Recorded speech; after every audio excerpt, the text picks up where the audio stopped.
ठीक हो जाओ।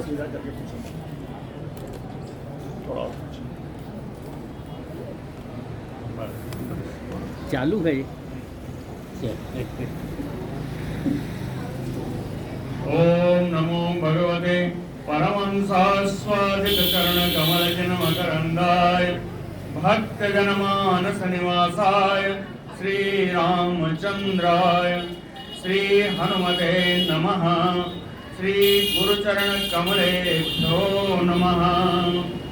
श्री सीतानाथ समारंभां श्री रामानंदार्य मध्यमाम् अस्मदाचार्य पर्यन्तां वंदे गुरु परंपराम्। श्री वृंदावने अपि कृतयामनगांग संगम श्री राधा मुकुंद युगलम तत अहं नमामि। नारायणं नमस्कृत्य नरं चैव नरोत्तमं देवीं सरस्वतीं व्यासं ततो जयमुदीरयेत्। निगम कल्पतरोर्गलितं फलं सुखमुखात् अमृतद्रव संयुतं पिबत भागवतं रसमालयं मुहुरहो रसिका भुवि भावुकाः। कस्तूरी तिलकं ललाटपटले वक्षस्थले कौस्तुभं नासाग्रे वरमौक्तिकं करतले वेणुः करे कङ्कणं सर्वाङ्गे हरिचन्दनं सुललितं कंठे च मुक्तावली गोपस्त्री परिवेष्टितो विजयते गोपाल चूड़ामणिः। जय सुखदेव मुनीश्वर यदुपतिदास अनन्य जयति वादरायण चरण करण मोहि जगधन्य। भक्ति भक्त भगवंत गुरु चतुर नाम बपु एक इनके पद वंदन किए नासै विघ्न अनेक। बोलो श्री वृंदावन बिहारी लाल की जय।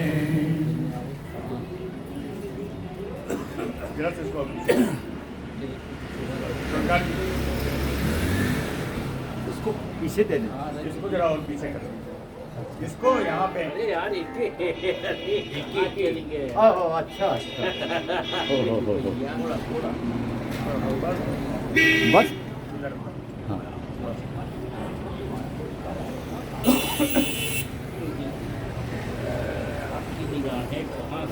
जन्मलोक में सनंदन जी वेद के द्वारा उनकी स्तुति कर रहे हैं भगवान की। परीक्षित के प्रश्नों के आधार पर स्तुति में लोग सो तो गए थे, थोड़ा जल्दी निकालेंगे आज, है ना। आज ज़्यादा नहीं करेंगे जिससे कि लोग सोए ना।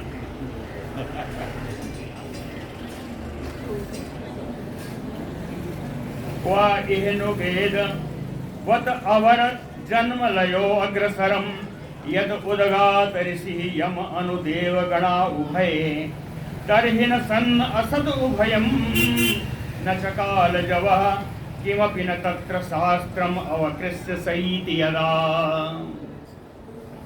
कहते हैं कुछ मनुष्य ऐसे हैं जो मनुष्य हैं जिनको भगवान की उपासना करनी है। वो कैसे हैं? जन्म लयो अग्रसरम, जिनका जन्म जिनका मृत्यु पूर्व निश्चित है। अग्रसरम,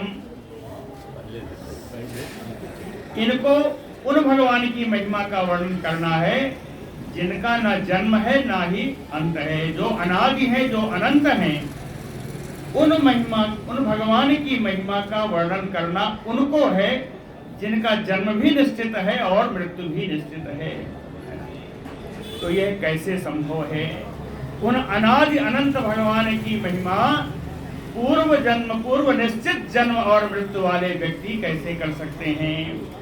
का इह, इसीलिए कहा का इह नु वेद बत अवर जन्म लयो अग्रसरम, कहे यत उदगात ऋषि यम अनुदेव गणा उभये। उदगात ऋषि, सबसे पहले ऋषि कौन पैदा हुए ऋषि परंपरा में? तो कहे ब्रह्मा जी हैं।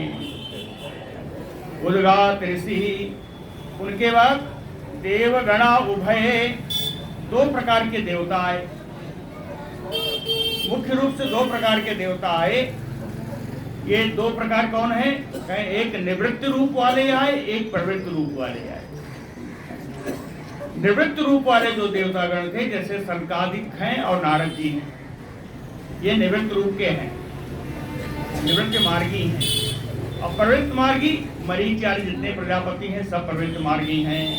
तो कहे देवगणा उभये, और ब्रह्मा जी और प्रवृत्त मार्गी निवृत्त मार्गी ये सारे देवता लोग भी यम अनु सब इन भगवान से पीछे ही पैदा हुए हैं। अनुमाने उनके पीछे पीछे आए, सब इन भगवान से पीछे आए हैं। तो कहने का तात्पर्य ये कि ये ब्रह्मा और ये देवता आज भी उन भगवान की महिमा का गान कैसे कर सकते हैं, है ना? प्राणियों को तो पहले ही हटाया, इनका तो आदि और अंत भी निश्चित है, पूर्व निश्चित है। तो ये अनादि और अनंत भगवान की महिमा का गान कैसे कर सकते हैं? और ब्रह्मा जी और प्रवृत्त मार्गी निवृत्त मार्गी देवलोक ऋषि लोग जो हैं ये भी उन भगवान के पीछे ही इनका जन्म है, भगवान के पीछे ही ये लोग भी आए हैं। तो कहते हैं यदा सहित शास्त्रम अवकृष्य, प्रलय काल में जिस समय भगवान सारी शक्तियों को समेट करके, शास्त्रम अवकृष्य है ना, सारी शक्तियों को समेट करके जब शयन कर जाते हैं, यदा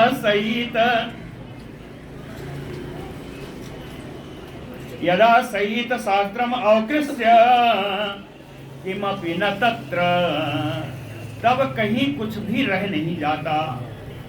जिसमें भगवान सारी शक्तियों को समेट करके क्षीर सागर में शयन करने के लिए चले जाते हैं, उस समय कहीं कुछ भी बचता नहीं है।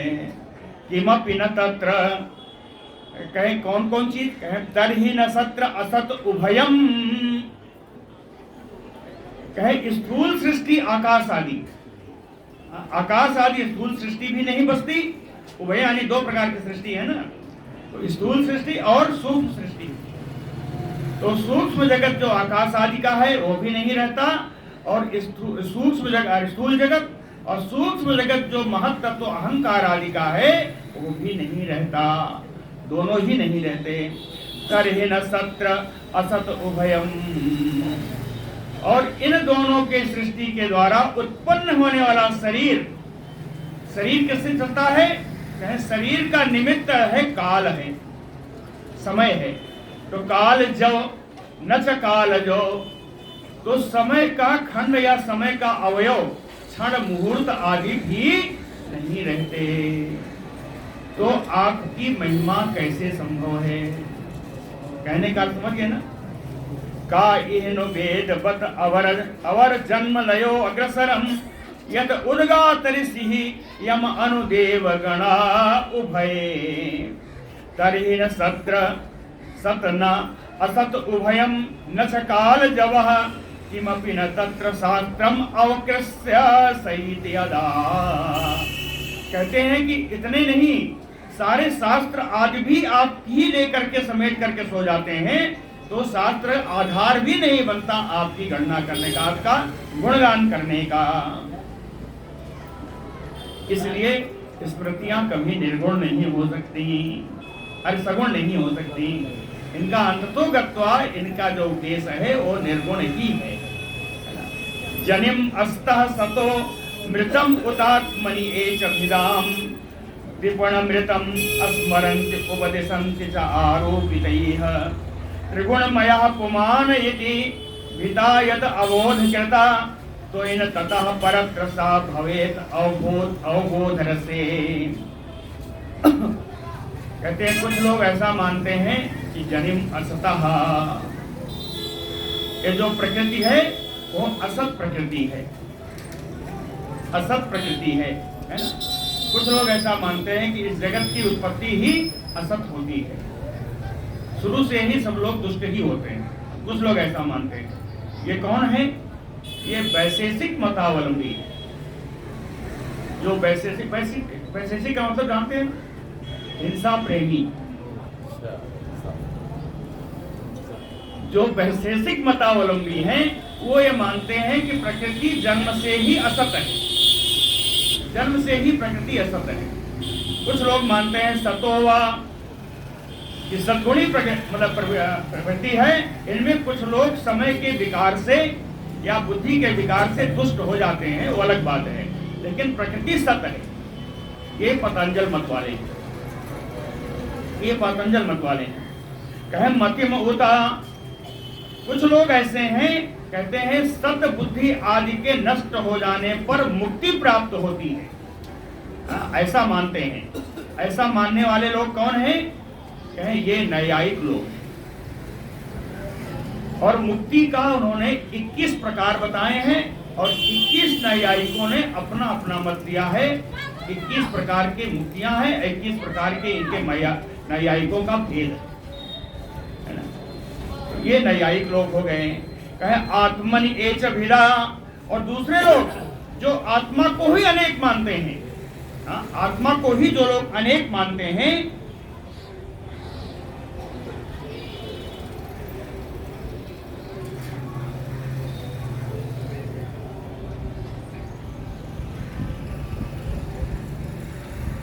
आत्मा को जो अनेक मानने वाले हैं, ये सांख्य मत वाले हैं।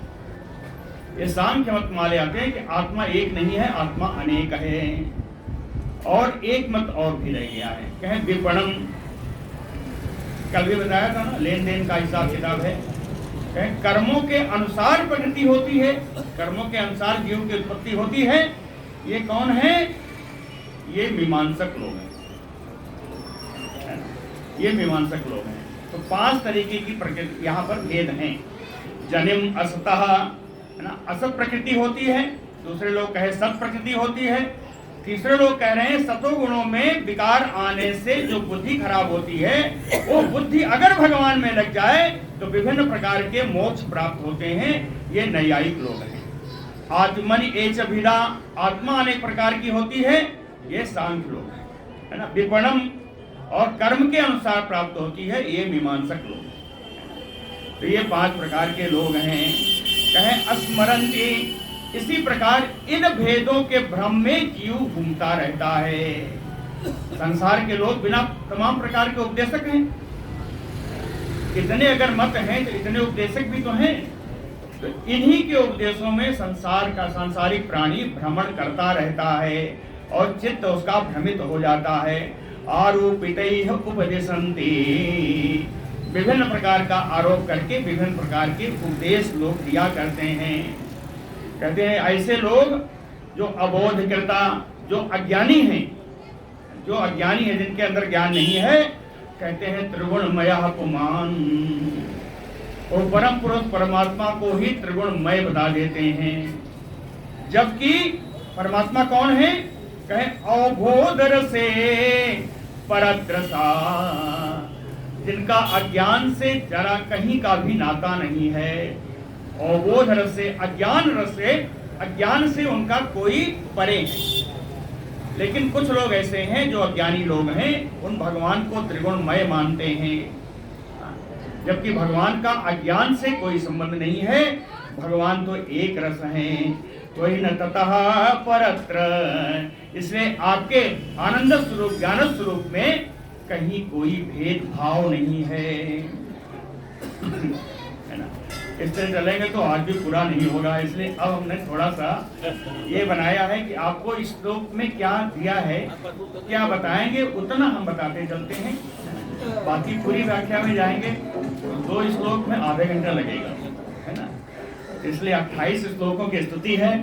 इस 28 श्लोक करने के लिए कम से कम 5 से 6 दिन चाहिए, है ना। और जिसको अगर करना हो, मुझे मजा बहुत आया पढ़ने में, तो जिसको करना, एक एक शब्दों में बड़ा अर्थ पड़ा है, समाज भरा हुआ है ना।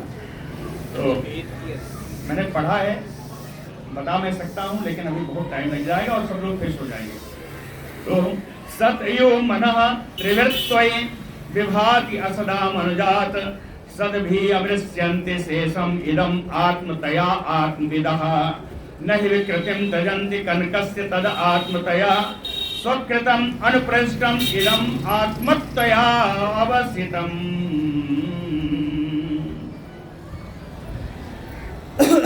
कहते हैं सतयो मनः त्रिवृत्त्वये, त्रिगुणात्मक जगत तो मन की कल्पना मात्र है।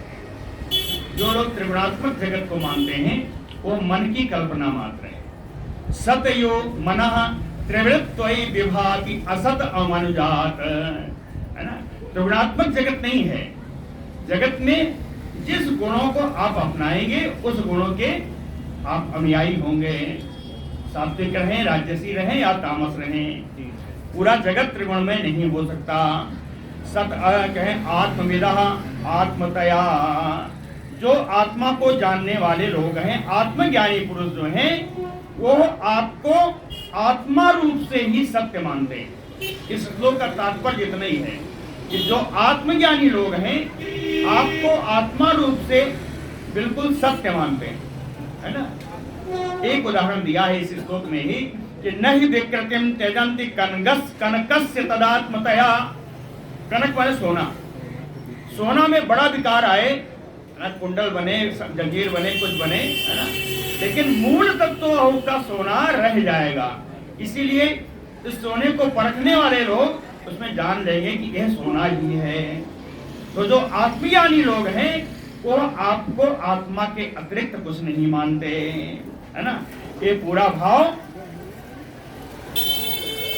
आत्म रूप से ही आपको सत्य मानते हैं। तौ पर्ये चरन्ति अखिल सत्त्वनिकेततया तावुत पदा आक्रमन्ति अधिगण्य शिरो निर्वृतेः परिवैसे पशूनियो गिरा विवधान पिताम त्वयि कृत सौहृदा खल पुनन्ति न एक विमुखाः। तौ पर्ये चरन्ति अखिल सत्त्वनिकेतया, अखिल सत्त्वनिकेततया, है ना, संपूर्ण शक्तियों को धारण करने वाले आश्रय के रूप में, संपूर्ण शक्तियों को धारण करने वाले आश्रय के रूप में आप कहो तो ए परिचरन्ति, जो आपकी सेवा करते हैं, जो आपकी सेवा भजन पूजन आराधन में लगे हुए हैं, ताउत वे लोग निर्ऋतेः शिरो, मृत्यु के सिर पर, निरृत मान मृत्यु, है ना, वो लोग मृत्यु के सिर पर पदाक्रमन्ति अधिगण्य, सिर पर पैर रख करके उस मृत्यु की भी परवाह नहीं करते। जो आपके पूजन आराधन में लगे हैं उनको जानते हैं कि हमारी तो मुक्ति पक्की है, वो मृत्यु की भी परवाह नहीं करते। परिवह और कहते हैं ये विमुखा, जो आपसे विमुख है, जो आपका नहीं मानते या आपकी पूजन नहीं करते, आपकी कथा श्रवण करने नहीं आते, ये विमुखा विबुधानयपि, ज्ञानी होने पर भी जो आपसे विमुख है परम ज्ञानी है ना, ये विमुखा विबुधानयपि, ज्ञानी होने पर भी परिवैसे पशूनयो, वो पशुओं के समान ही बांधे जाते हैं, उनकी मुक्ति नहीं होती। तुम अकर्णः स्वराड अखिल कारक शक्तिधर तव बलम बलिमुद्वहन्ति सम अदन्ति अजयानि निशाः। कहते हैं आप, क्या कहा उन्होंने कि तुम अकर्णः अखिल कारक शक्तिधर, आप अकर्ण हैं, आप में कार्य और कारण का कहीं लेस नहीं है, फिर भी कार्य कारण को प्रकाशित करने वाले आप ही हैं, है ना। कार्य कारण से आप रहित हैं, फिर भी कार्य कारण को प्रकाशित करने, दोनों को, कार्य को भी कारण को भी, कारण वही सब है, महत्व तो आप ही कारण है, और कार्य रूप में आपकी शरीर है या दूसरी शरीरें हैं। कहते हैं इन कार्य और कारण को भी प्रकाशित करने वाले आप ही हैं, यद्यपि आप कार्य और कारण से परे हैं।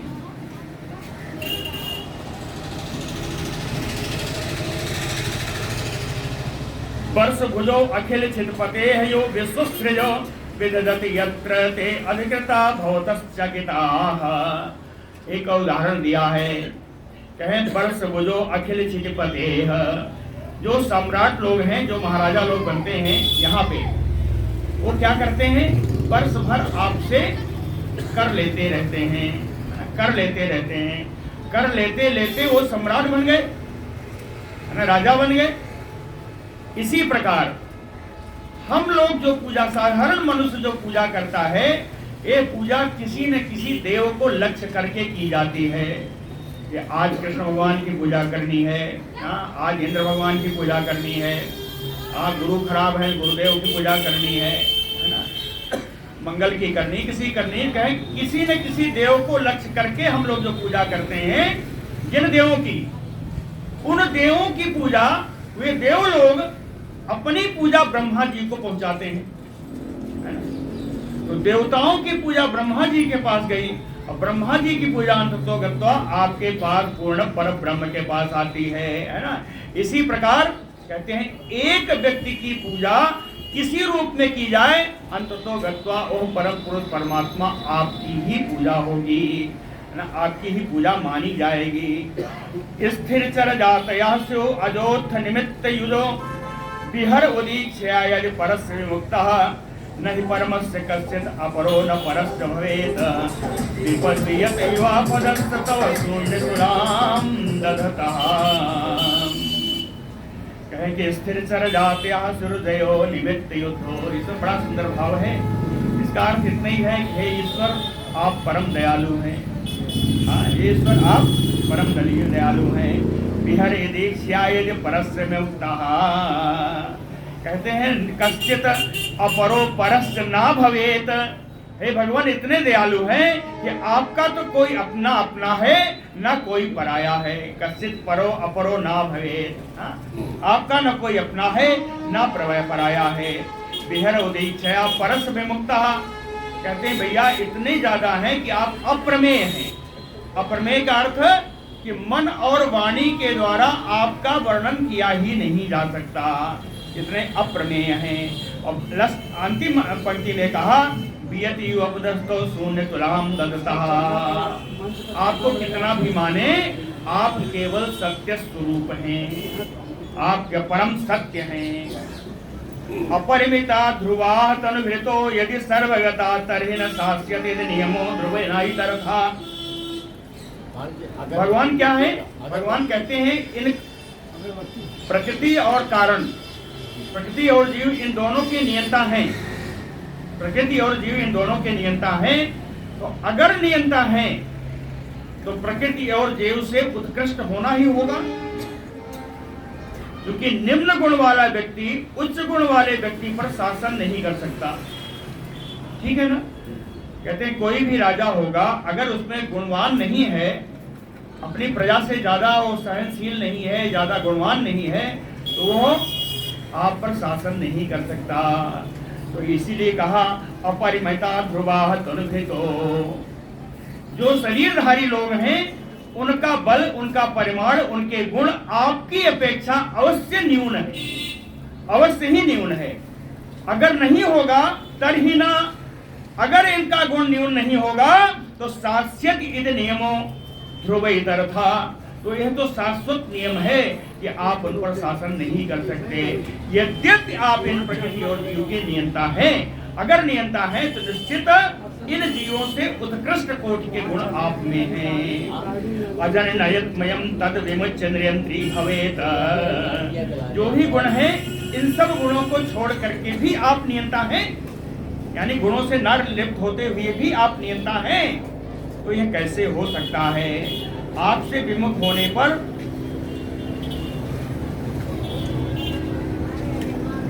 कहते हैं सर्वगता अजनि यत्मयम तद नियंत्री भवेत समम अनुजानता यद अमतम मत दुष्टतया।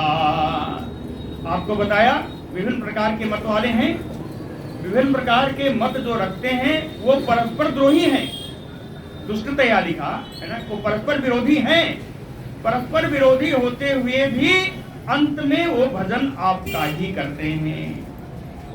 वैशेषिक मत वाले हो या पतंजल मत वाले हो, या मीमांसा वाले हो या न्याय वाले हो, है ना, ये सब भजन तो आप ही का करते हैं। कहें यद्यपि ये परस्पर विरोधी हैं, लेकिन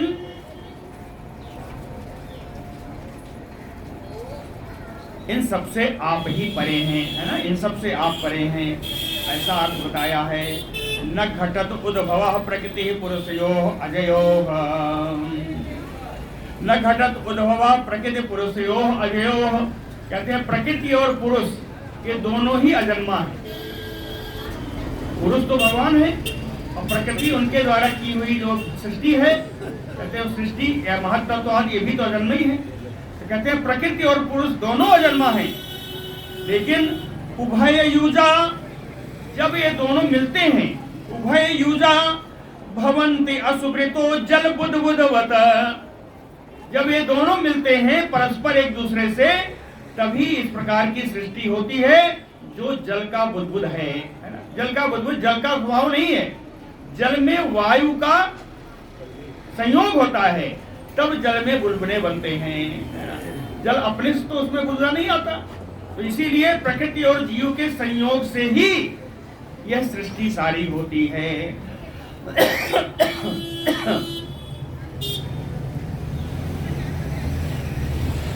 और क्या कहा कि तौ चईमे त्वयि चईमे ततो विविध नाम गुणैः परमे स्मृति निवारणवे मधुनि लिल्युवशेष रसा।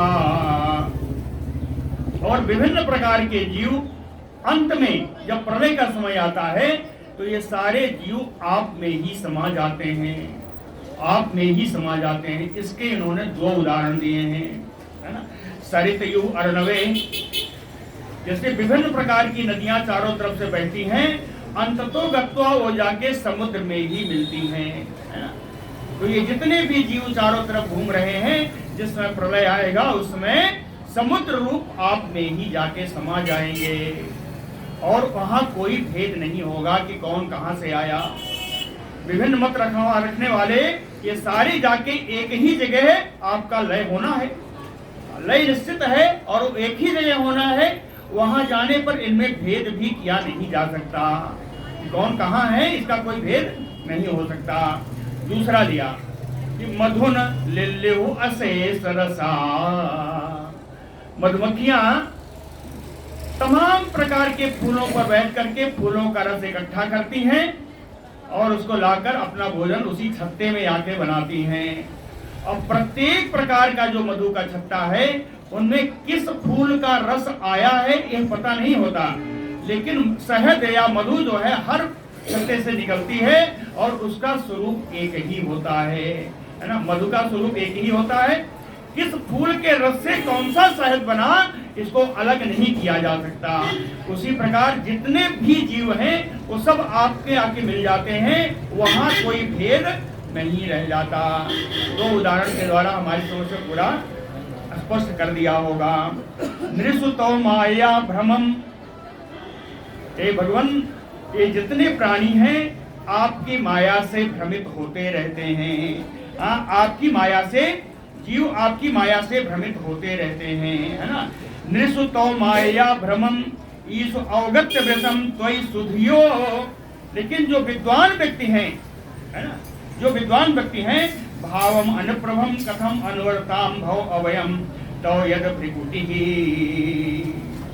जो बुद्धिमान पुरुष हैं वो क्या करेंगे, दधति भावम अनुप्रभवम, आपका ही वो शरण ले लेते हैं। जो बुद्धिमान व्यक्ति हैं वो आपकी ही शरण ले लेते हैं, है ना।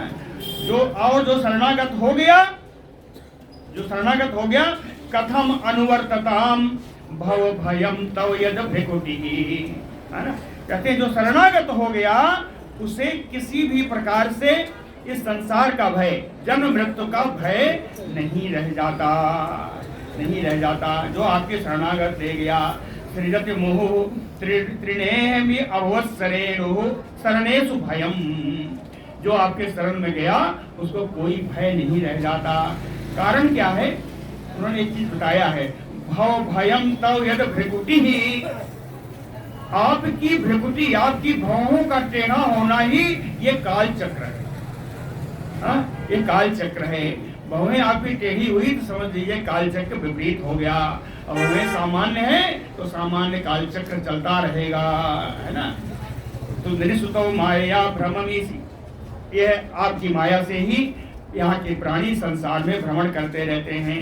लेकिन भ्रमण करते करते भी इनमें जो विद्वान व्यक्ति हैं वो आपकी शरण ले लेते हैं, और जो आपकी शरण प्राप्त कर लेते हैं उन्हें मृत्यु और जन्म के चक्कर से मुक्ति मिल जाती है, उन्हें संसार का भय नहीं रहता। शरणेषु भयम् विजित ऋषिक वायु भी अदांतम अनः तुर्गम या ही यतन्ति यंतुम लोलुपा लोलुम उपाय खिदः व्यसन शतान्विता, अनेकों प्रकार के सैकड़ों प्रकार के कष्ट से युक्त होगा। व्यसन शतान्विता समवहाय गुरोः चरणम वणिज वैवाज सन्निकृत कर्णधरा जलधो। कहते हैं भगवान आप जितेंद्रिय हैं, विजित ऋषि का, और जो अपनी इंद्रियों को जीत लेगा, जो अपनी इंद्रियों को जीत लेगा, बस में कर लेगा, वही गुरुदेव के चरणों में जा सकता है ना। विजित ऋषि वायु भी अदांतम मनस्तुर्गम, अन्यथा ये इंद्रिय रूप घोड़े दौड़ाते ही रहेंगे, इंद्रिय रूप घोड़े दौड़ाते ही रहेंगे। जो इन घोड़ों को बस में कर लेगा, इन इंद्रियों को बस में कर लेगा, अब कस कर लेने के बाद भी है ना, इंद्रियों को बस में कर लेने से ही आपकी निवृत्ति नहीं हो जाएगी। क्या होगा, कहे जिस प्रकार एक नाव आपके समुद्र में पड़ जाए और हवा के झोंके से झोंका खाती रहे, तो उसको पार लगाने के लिए क्या चाहिए, एक कर्णधार चाहिए। बणिज इवाज सन्निकृत कर्णधारा जलधौ, समुद्र में नाव जो होचकोले खा रही है उसको पार कराने के लिए एक कर्णधार चाहिए। वही कर्णधार उसका गुरु है, वही कर्णधार ही गुरु है, जो मनुष्य की भवसागर में खेती हुई नाव को, हिलती डुलती नाव को वह गुरु ही पार लगा सकता है।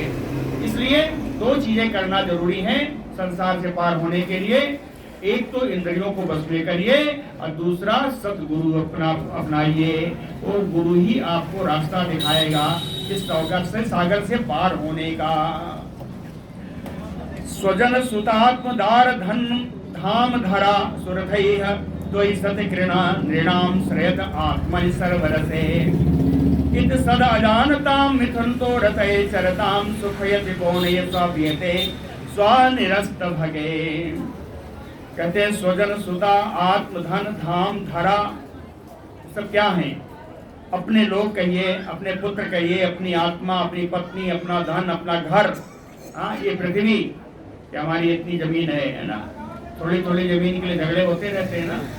तो कहते हैं ये सब जो सांसारिक वस्तुएं हैं ये सब नाशवान है, ये सब नाशवान है, ये सब असत्य है।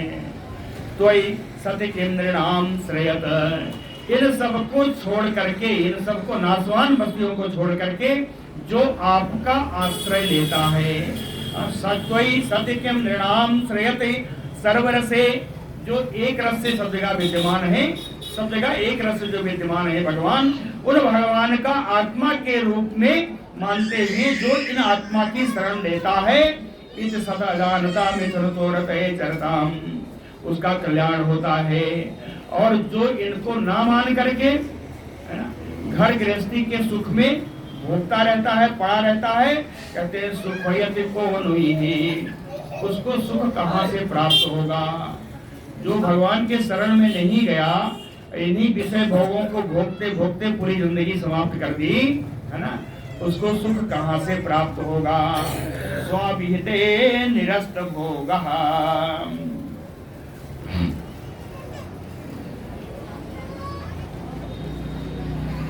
भवि पुरुपुण्य तीर्थ सदना निरसयो विमदा उत भवत पदाम्बुज हृदो अगभिध अंघि जलाः दधति सकृत मनः त्वयि आत्मन नित्य सुखे न पुनः उपास्ते पुरुष सार हरावसथाम। कहते हैं जिनके हृदय में घमंड नहीं है, भूमि पूरी पुण्य तीर्थ सदनानी, सदनानी यानी घर में, इस हृदय में, जिनके हृदय में घमंड नहीं है, कहते हैं साउत भवत पदाम्बुज हृदयो, उसके हृदय में आप विराजते हैं। जिसके मन में घमंड नहीं है, बड़प्पन नहीं है कि हमने किया है ना, ये जो जिसका घमंड नहीं है उसके हृदय में आप विराजते हैं। अर्थात सकृत मना तो ही आत्मनि, एक बार जो आपको अच्छे से ध्यान कर ले उसकी आत्मा में आप विराज जाते हैं। नित्य सुख है, उसको नित्य सुख प्राप्त होता है। उसको नित्य सुख यानी हमेशा के लिए उसको आनंद प्राप्त हो जाता है। उनको अपना मान कहते हैं किम न पुनः उपासते, उसको फिर से इन सांसारिक आसक्तियों की उपासना नहीं करनी पड़ती। सांसारिक आसक्तियों में पुनः आसक्त नहीं होता।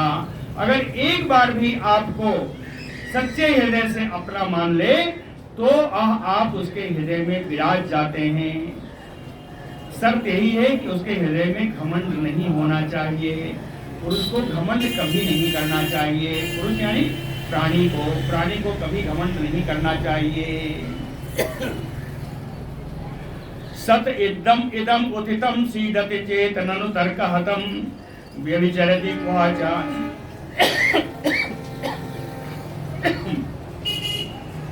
क्वाच मृषा न तद उभय भुक व्यवहृतये यानी श्रुतियां व्यवहृतये विकल्प ईशितो अंध परंपरया भ्रमयति भारतीता और वृत्ति भी उक्त जड़ान। कहते हैं कि आपने कहा कि ये वेद जो है सगुण का उपासक है, सगुण की उपदेश करती हैं। श्रुतियां सगुण का उपदेश करती हैं तो निर्गुण कैसे हुई? तो श्रुतियां कहती हैं कि हम केवल उन्हीं को भ्रमित करते हैं। हमारे उपदेश से केवल वे ही भ्रमित होते हैं जो जड़वत इसी कर्म में फंसे हुए हैं। जो जड़ के समान सांसारिक कर्मों में फंसे हुए हैं वे हमारे उपदेश को अन्यथा लेकर के उसको सगुण मानते हैं। अन्यथा हम तो निर्गुण एकात्म भाव से ही आपका ही कीर्तन करते हैं। श्रुतियां कह रही हैं, ये श्रुतियों की ही स्तुति है। श्रुतियां कहती हैं केवल वे लोग जो कर्म में फंसे हुए हैं, सांसारिक कर्मों में मूर्ख की तरह फंसे हुए हैं, केवल वे लोग श्रुतियों का बहाना लेकर के वेद ऐसा कहता है ना, हमारे अर्थों का अनर्थ करके हमको सगुण बनाते हैं। अन्यथा हम तो आपके निर्गुण भाव को एकात्मता से गान करते हैं। श्रुतियां ऐसी कहती हैं, है ना। केवल वे लोग सगुण मानते हैं जो इसमें फंसे कर्म में फंसे रहते हैं। कर्म में फंसा होना गलत बात नहीं है। उन्होंने क्या कहा? कर्म में फंसे होते हैं जड़वत, मूर्ख की तरह। अब बिना जान भाई कर्म तो करना है, सांसारिक व्यक्ति है, सांसारिक कर्म करना है, जीवन निर्वाह के लिए कर्म भी करना है, जीवन निर्वाह के लिए संतानोत्पत्ति भी करनी है ना। लेकिन वो जीवन निर्वाह तक हो, ना कि उन्हीं में फंसे रहना अंतिम तक। बहुत सारे लोग हैं जो हमारे जी आते थे, रिटायर हुए बहुत साल हो गए, लेकिन उनको मैंने देखा कि उनके घर का काम कोई बंदे नहीं होता, चल रहा है, घर में काम करा रहे। तो ये है कर्म में मूर्ख की तरह फंसे रहे। एक बार भगवान ने जब आपको दे दिया, पेंशन दे दी, आप जो है आराम से सुख से चैन से जीवन निर्वाह करिए, तो उसके बाद उन्हीं में क्या फंसे रहना। बच्चों के लिए कितना भी कर दोगे, अगर वो लायक हैं तो उनकी आवश्यकता नहीं, नालायक हैं तो कभी पूरा नहीं पड़ेगा। तो इसलिए कम से कम जब सेवानिवृत्ति हो गई तो उसके बाद तो कर्मों में मूर्खों की तरह मत फंसे रहिए। ये तो गीता में भी कहा है कि कर्म जो है बहुत जरूरी है, कर्म से ही सब कुछ मिल सकता है। अभी लोग याद नहीं आ रहा है। और नीति शास्त्र तो बहुत मतलब कहने का सुंदर बताता है कि उद्यमेन ही सिद्ध्यन्ति कार्याणि न मनोरथ ही, है ना। उद्यम से ही कार्य की सिद्धि होगी। कर्म तो करना है, लेकिन उस कर्म में मूर्खों की तरह फंसे रहना, जिसकी आवश्यकता न हो वो भी करते रहना, श्रुतियां कहती हैं ऐसे ही लोग हमारे अर्थों का गलत अर्थ निकाल करके उसको सगुण रूप में ले जाते हैं। हम तो निर्गुण रूप से एकात्म भाव से आपकी वंदना निर्गुण रूप से ही करते हैं। यह था परीक्षित जी के प्रश्न का उत्तर। सही उत्तर यहाँ पे था, है ना। न यत् इदम् अग्र आस न भविष्यत् अदो निधनात् अनुमित अमनंतरा त्वयि विभात मृषैक रसे अत उपमीयते द्रविड़ जाति विकल्प पथैः वितथ मनो विलासमृतत इति अवयन्ति बुधा अबुधाः।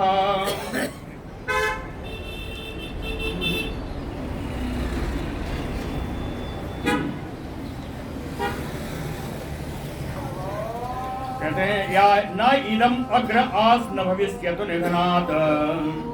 परमात्मा में जो जगत की वर्णन किया जाता है, सारा जगत परमात्मा में ही स्थित है। कहते हैं परमात्मा में वर्णित जो जगत है वो क्यों किया जाता है? वो नाम मात्र का है। परमात्मा में वर्णित जो जगत है वो नाम मात्र का है। तो कब होगा? कि भगवान से परमात्मा से प्रकट होगा और परमात्मा में लीन हो जाएगा। अन्यथा ये जगत तो विश्व है ना, सामने है आपके। ये जगत परमात्मा में स्थित नहीं है। तो परमात्मा में वर्णित जगत जो है वो नाम मात्र का है। और ये कहा कि अबुधा इदम अयन्ति अभितथ। जो मूर्ख लोग हैं वो इसी बात को लेते रहते हैं कि सारा जगत परमात्मा है, सारा जगत परमात्मा है। कहते हैं ऐसा मूर्ख लोग ही कहते हैं। और परमात्मा में जगत तो नाम मात्र का होता है। सृष्टि के समय होता है और अंत में होता है। उसके बीच में अगर परमात्मा को अपने हृदय में लाना है तो उसके लिए कार्य करना पड़ेगा। कार्य यानी भगवान में लगाना पड़ेगा मन को, पूजन के द्वारा, सत्संग के द्वारा, है ना, श्रवण के द्वारा। बहुत सारी विधाएं दी हुई हैं। 9 प्रकार की भक्तियां भागवत में भी दी हैं, सप्तम स्कंद में, और रामायण में भी 9धा भक्ति कही गई है, रामचरितमानस में। तो उन भक्तियों का आश्रय लेकर के जो परमात्मा का ध्यान करे उसके हृदय में परमात्मा विराजते हैं। जबकि परमात्मा में जगत नहीं है। परमात्मा में जगत नाम मात्र का है। लेकिन जो मूर्ख लोग हैं वो श्रुतियों ने कहा कि परमात्मा में ही जगत है। श्रुतियों ने कहा, ठीक है कहा, लेकिन परमात्मा में जगत कब है? जब लीन होता है तो, या उत्पत्ति होती है तब, है ना। बाकी समय नहीं रहता। तो परमात्मा में जगत तो नाम मात्र का है। लेकिन मूर्ख लोग इसी का आधार बना करके परमात्मा में जगत है ऐसा ऐसा ही कहते हुए श्रुतियों का अनर्थ करते रहते हैं। सा यत अजया तू अजाम अनुसहित गुणांजुसन भजत स्वरूपताम तदनु मृत्युम अपेत भगः त्वमुत जहासिताम अहियु त्वचमात् भगो मासि महीयसे अष्टगुणिते अपरिमेय भगः अपरिमेय भगः।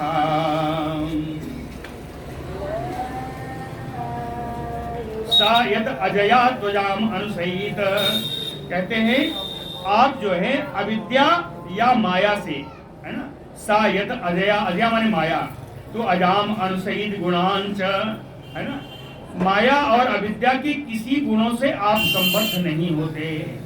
माया या अविद्या, अविद्या यानी एक तरह मूर्खता ही है ना, अज्ञान है। अज्ञान और माया से आप कभी लिप्त नहीं होते। अज्ञान और माया से कभी लिप्त नहीं हो, कोई संबंध नहीं रखते। इसी के कारण भजति स्वरूपताम तदनु मृत्युम अपेत भगः। इसी के, क्योंकि माया से आपका कोई संबंध नहीं है, आप भी माया से संबंध ना रख के देखिए। अविद्या को दूर से भटकिए यानी बुद्धिमान बनिए, तो सारे ऐश्वर्य अपने आप में आ जाएंगे। कहते हैं भगवान आप ऐश्वर्यशाली हैं, इसलिए है कि आपने माया और अविद्या का लेस नहीं है ना। माया और अविद्या का जहां लेस नहीं होगा ऐश्वर्य वहीं रहेंगे। सारे ऐश्वर्य, लोक के सारे ऐश्वर्य वहीं निवास करेंगे। और आपका ऐश्वर्य कहे तुम उत जहासिताम अहि त्वचम आत्मभगो। ये सारे ऐश्वर्य माया आपके कैसी है? कहे अहियु त्वचम आत्मभगो, सर्प जैसे केचुल छोड़ देता है। अहियु त्वचम, है ना, सर्प जैसे केचुल छोड़ देता है, तो क्या फिर उस केचुल के बारे में देखने जाता है? छोड़ देता है। उसी माया का परित्याग सर्प के केचुल की तरह ही करना चाहिए, है ना। माया का परित्याग आपने किया, इसीलिए आप पूर्ण ऐश्वर्यशाली हैं। जो आप लोग कहते हैं ऐश्वर्यशाली हैं, आपको धन की क्या आवश्यकता? तो धन की आवश्यकता नहीं है, धन वो इकट्ठा नहीं करते। वो सारे ऐश्वर्य आपके पास स्वयं आ जाते हैं और वो कभी नष्ट नहीं होते। कहते हैं गुणते अपरिमेय भगः, अपरिमेय है। ऐसे जो ऐश्वर्य है वो देश काल वस्तु है ना, इनकी सीमा से परे। कभी इस स्थान में संपत्ति रहेगी, कभी नहीं रहेगी।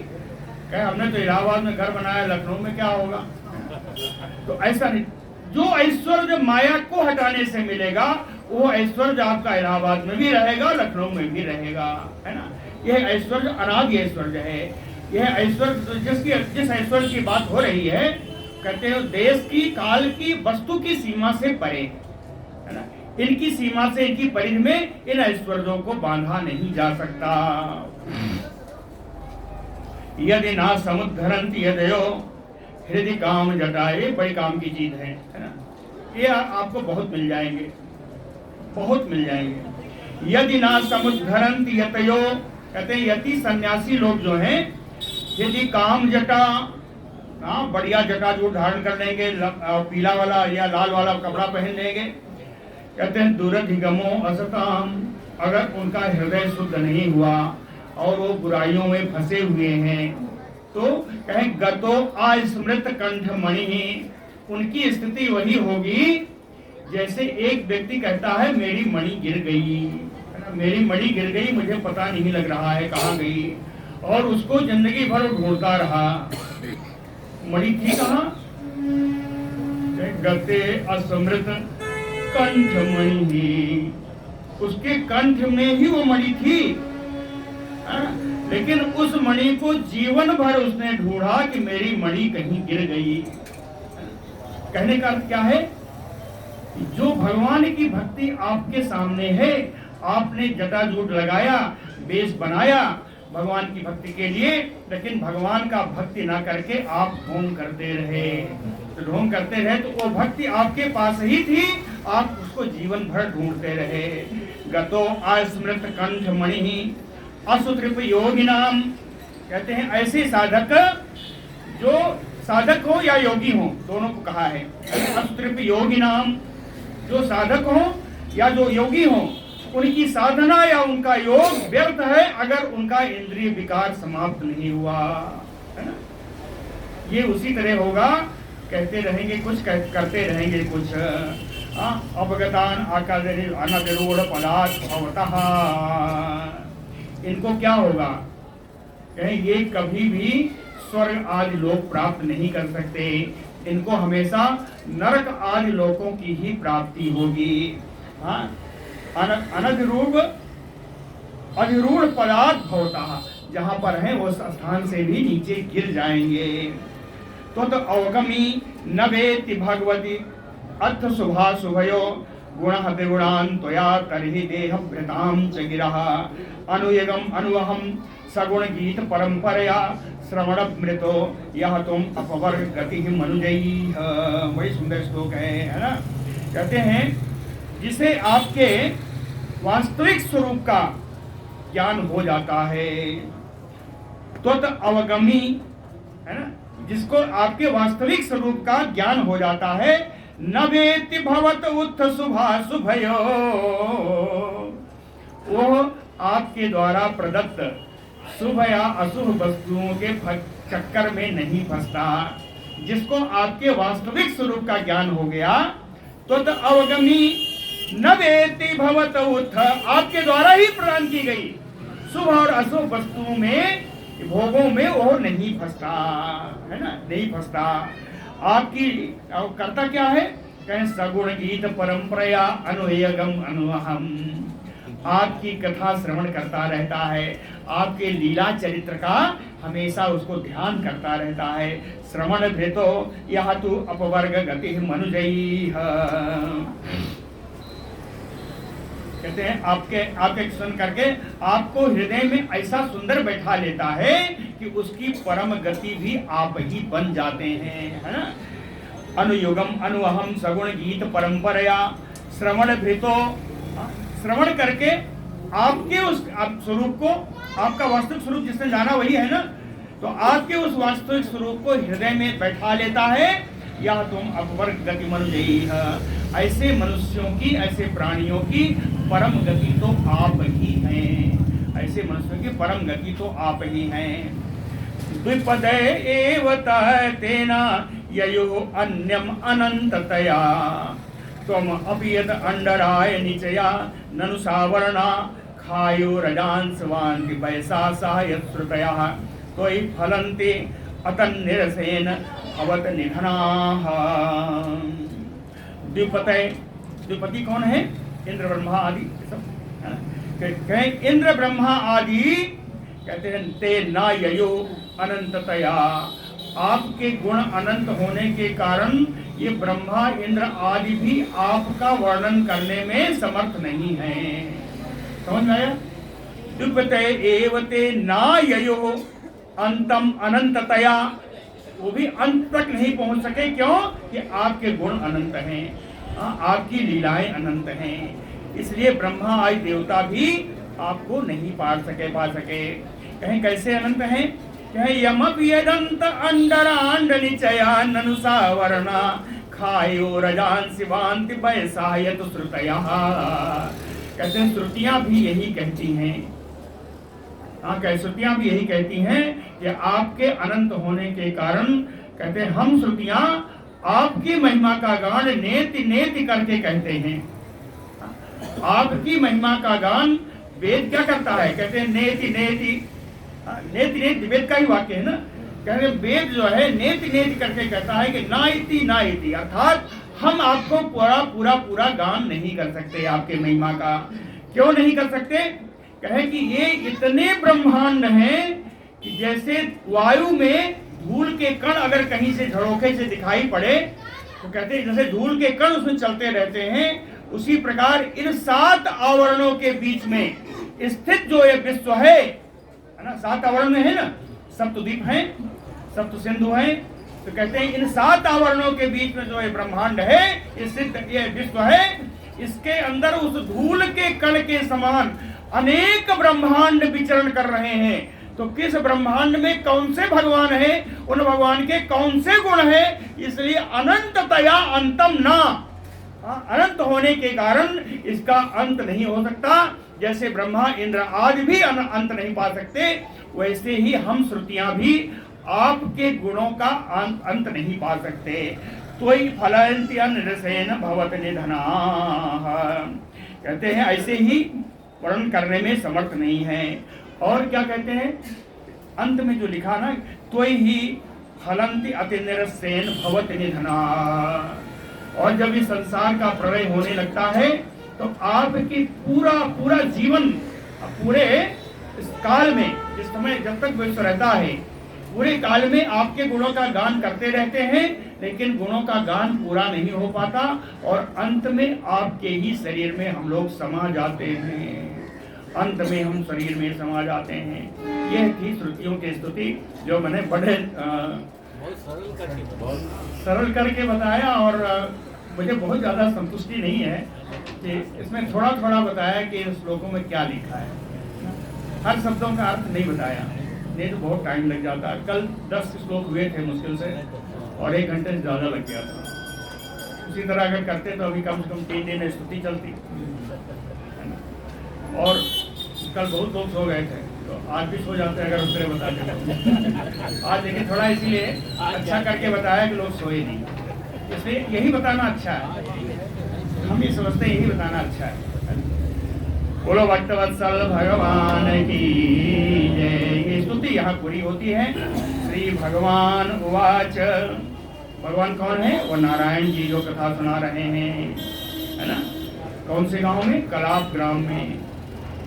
कलाप ग्राम वासियों के साथ भगवान नारायण ऋषि रूप में कथा सुना रहे हैं। और यही कथा जनलोक में सनंदन जी सुना रहे हैं, और उनके बाकी 3 भाई वहां सुन रहे हैं। और यहाँ पे सुखदेव जी परीक्षित जी को सुना रहे हैं, है ना। 3 जगह कथा हो रही है, यही कथा हो रही है।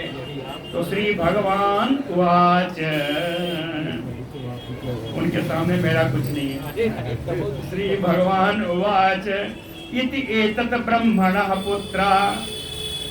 नारायण जी कहते हैं, क्योंकि ये तो कलाप ग्राम में है, कलाप ग्राम में इन्होंने भी यही कहा था कि यह पूर्व जन्म में जनलोक में जो कथा हुई थी वही प्रश्न है। वो प्रश्न जो वहां पे सनंदन जी ने बताया था वो मैं आपको बता दे रहा हूँ, है ना। और सुखदेव जी ने कहा कि कलापग्राम में जो नारायण ऋषि ने बताया था वो मैं बता दे रहा हूँ, है ना। तो जब नारायण जी कहेंगे श्री भगवान वाच इति एतत् ब्रह्मणः पुत्रा, ब्रह्मा जी के जो मानस पुत्र हैं वो सनक सनंदन सनातन सनत कुमार जी, आश्रित्य आत्मानुशासनम, आत्मानुशासनम यानी ब्रह्म और आत्मा का एकाग्र संबंध, ब्रह्म और आत्मा का संबंध यानी ब्रह्मात्म ज्ञान, है ना, ब्रह्मात्म ज्ञान। दूध ला दीजिएगा, दवा दिए जा रहे हैं। इसको ब्रह्मात्म ज्ञान ही कहते हैं। आत्मानुशासनम को ब्रह्मात्म ज्ञान कहते हैं। ब्रह्म आत्म ज्ञान, ब्रह्म और आत्मा का एकाकार होना, क्या इनका संबंध है ना। तो कहें इति एता ब्रह्मणा पुत्रा आश्रित्य आत्मानुशासनम, और सारे ब्राह्मण के ब्रह्मा जी के जो मानस पुत्र थे इस प्रकार ब्रह्म आत्मज्ञान का उन्होंने श्रवण किया और ज्ञात्वा आत्मनो गतिम, आत्मा की गति को जान करके, उनके बताने से आत्मा की क्या गति है, आत्मा की गति को जान करके सिद्धा, यद्यपि सिद्ध है, यद्यपि सिद्ध है फिर भी सनंदनम आनर्चो, सनंदन जी जो कि बता रहे थे इसलिए बाकी तीन भाइयों ने सनंदन जी की बड़ी पूजा की। सनंदनम अथा आनर्चो इति अशेष समाम्नाय पुराण उपनिषद रसः समुद्धृता पूर्व जातैः व्योमयानैः महात्मभिः, पूर्व जातैः कहें पूर्वजों के भी पूर्वज हैं, बड़े पुराने हैं। इस सनकादिक जो हैं ये कैसे है, कहें व्योमयानैः, व्योम माने आकाश, आकाशचारी महात्माओं में सबसे अग्रगण्य है। ये आकाश मार्ग से कहीं जा सकते हैं, है ना, इनके पास शक्ति है। तो व्योमयानैः महात्मभिः, आकाशचारी महात्माओं के समान इति अशेष समाम्नाय, इस प्रकार सनंदन जी के द्वारा जो बताया गया सारा वेद पुराण उपनिषद इन सब के रस का निचोड़ है, इन्होंने प्राप्त कर लिया। समुद्रता यानी वेद पुराण और उपनिषद के रस का निचोड़ सनंदन जी ने अपनी स्तुति में बता दी और इन लोगों ने प्राप्त कर लिया। और बाद में नारद जी को कहते हैं, है ना, त्वं च एतत् ब्रह्मदायात्, नारद जी भी वही थे, कहते हैं त्वं च एतत् दायात् ब्रह्मदायात्, तुम ही तो ब्रह्मा जी के मानस पुत्र ही हो। हाँ? तो पुत्र जायदाद का अधिकारी होगा ना, जायदाद का अधिकारी पुत्र होगा ना। तो यहाँ यही सनातन ऋषि जी ने कहा और नारायण ऋषि जी ने कहा कि तुम चैतत ब्रह्मदायात, तुम भी ब्रह्मा के मानस पुत्र हो, इसलिए ब्रह्म के ज्ञान खजाने के अधिकारी हो। ज्ञान रूपी जो खजाना है ब्रह्म का, ब्रह्मा जी का, जो सनंदन आदि ने दिया, जो सनत कुमारों को मिला, उस ज्ञान के अधिकारी तो आप भी हो, ऐसा नारद जी को बताया। त्वं च एतत् ब्रह्मदायात् श्रद्धया आत्मानुशासनम, आत्मानुशासनम वही है ना, ब्रह्मात्म ज्ञान को आप जो है श्रद्धा पूर्वक प्राप्त करो। श्रद्धया आत्मानुशासनम, और क्या करो, धारयंस चर, इस ज्ञान को धारण कर लो। और चर गाम कामम, कामम यानी कामना के अनुसार, अपने इच्छा अनुसार, गाम चर, गाम माने पृथ्वी, अपनी इच्छा अनुसार पृथ्वी पर विचरण करो। इस ब्रह्मात्म ज्ञान को अपने सिर पर धारण करो और अपनी इच्छा के अनुसार पृथ्वी पर आप विचरण करो। विचरण क्यों करेंगे, और बढ़िया चीज लिखा है, कामानाम भर्जनम नृणाम, नृणाम कामानाम भर्जनम। इस संसार में जो मनुष्य लोग हैं, जो प्राणी हैं, उनकी कामनाओं का नाश करते हुए विचरण करो। नृणाम कामानाम भर्जनम, उनकी जो सांसारिक कामनाएं हैं उन इच्छाओं का विनाश करते हुए, अपने उद्देश्य के द्वारा विनाश करते हुए आप इस पृथ्वी पर विचरण करो। श्री शुक उवाच, सुखदेव जी कहते हैं, एवं सा ऋषिणा आदिष्टम गृहीत्वा श्रद्धया आत्मवान् पूर्णः श्रुतधरो राजन् आह वीरव्रतो मुनिः। कहते एवं सा ऋषिणा आदिष्टा, इस प्रकार नारायण ऋषि के द्वारा आदेश प्राप्त करने पर मुनि यानी जो बड़े संयमी हैं, वीरव्रतो जो बहुत ज्ञानी हैं, जो नैष्ठिक ब्रह्मचारी हैं, पूर्ण काम है, ऐसे नारद जी श्रुतधरो, श्रुतधरो का अर्थ है जो कुछ सुना उसको धारण करने की शक्ति जिनमें हो वो है श्रुतधर। समझ में आया नहीं? श्रुतधर जो कुछ सुना उसको धारण करने की शक्ति जिनमें हो वो है श्रुतधर। और श्रुतधरों में श्रेष्ठ हैं हमारे नारद जी, तो इसीलिए इनका विशेषण आया श्रुतधरः। क्या क्या है? मुनि, वीरव्रता, पूर्णः, श्रुतधरः। कहते हैं गृहीत्वा आत्मान श्रद्धया, श्रद्धा पूर्वक इन्होंने इस ब्रह्मात्म का ज्ञान अपने सिर पर धारण किया, धारण करके आगे चले विचरण करने के लिए। तो नारद उवाच, नारद जी ने कहा कि नमस्तस्मै भगवते कृष्णाय अमल कीर्तये यो धत्ते सर्वभूतानां अभवाय उसतीह कला। उसती कला बड़ी कमनीय कला है ना, उसती माने सुंदर। कहते हैं अमल कीर्तये कृष्णाय भगवते, पवित्र कीर्ति वाले, स्वच्छ निर्मल कीर्ति वाले, सच्चिदानंद रूप रखने वाले भगवान श्री कृष्ण, सर्वभूतानां अभवाय, सभी प्राणियों का पालन करने वाले, उसतीह कला धत्ते, उसती कला कमनीय कला को धारण करके करने वाले भगवते ऐश्वर्यशाली भगवान कृष्ण को बारंबार नमस्कार है। ऐसा नारद जी ने कहा कि आद्यम ऋषिम आनम्य तत शिष्यांच महात्मनः। आदि ऋषि यानी सनकादिकों को और वहां उनके शिष्यों को, जो महात्मा लोग उनके शिष्य आए थे, इति आद्यम ऋषिम, ये यहाँ पर आद्यम ऋषि जो है सरकार नहीं है, नारद जी है ना, नारद जी नारायण आश्रम में है ना, वो कलाप ग्राम में। तो आद्यम ऋषि इनके लिए वो नारायण ऋषि है, ऋषि रूप से नारायण जो तपस्या कर रहे हैं।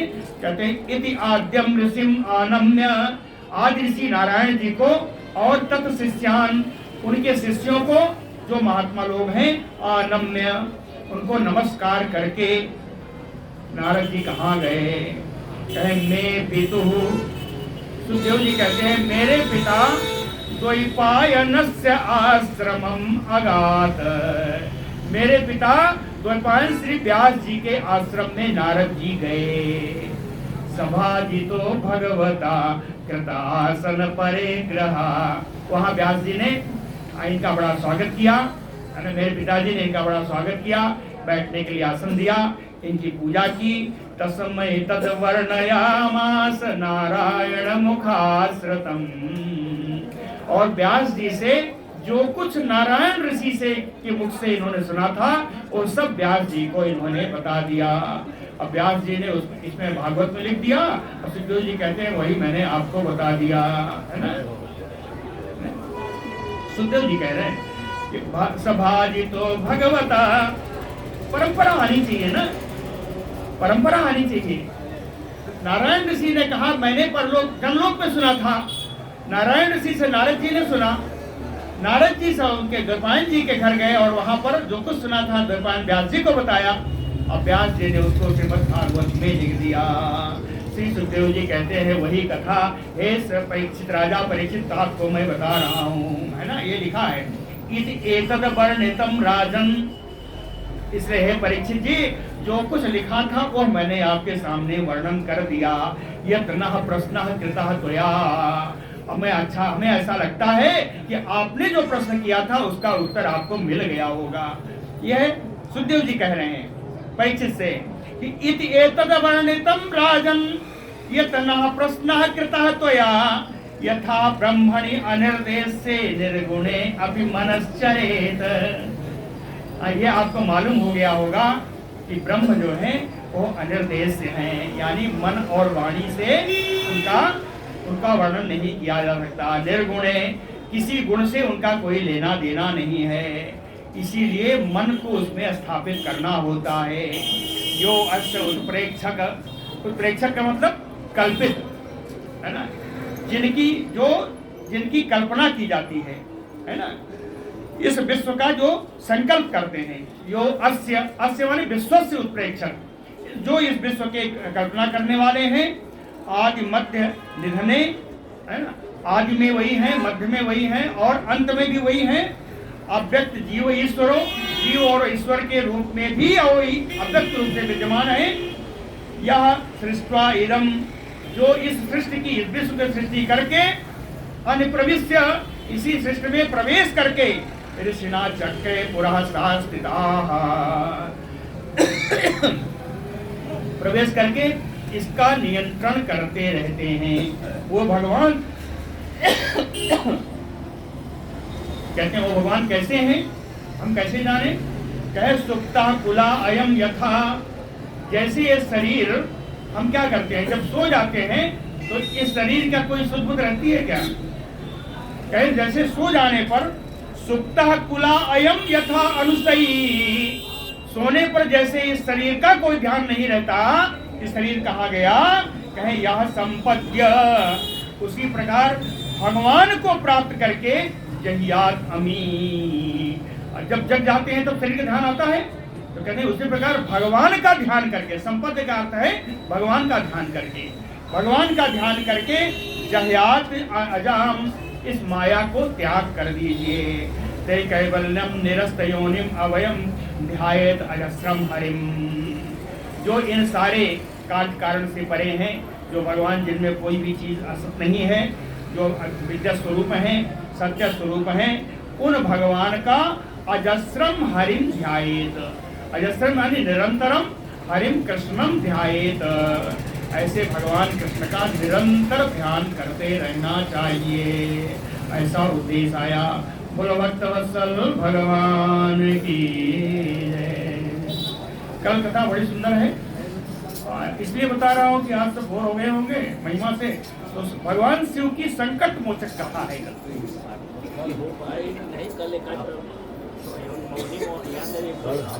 मौनी मोर्चा है यहाँ पर,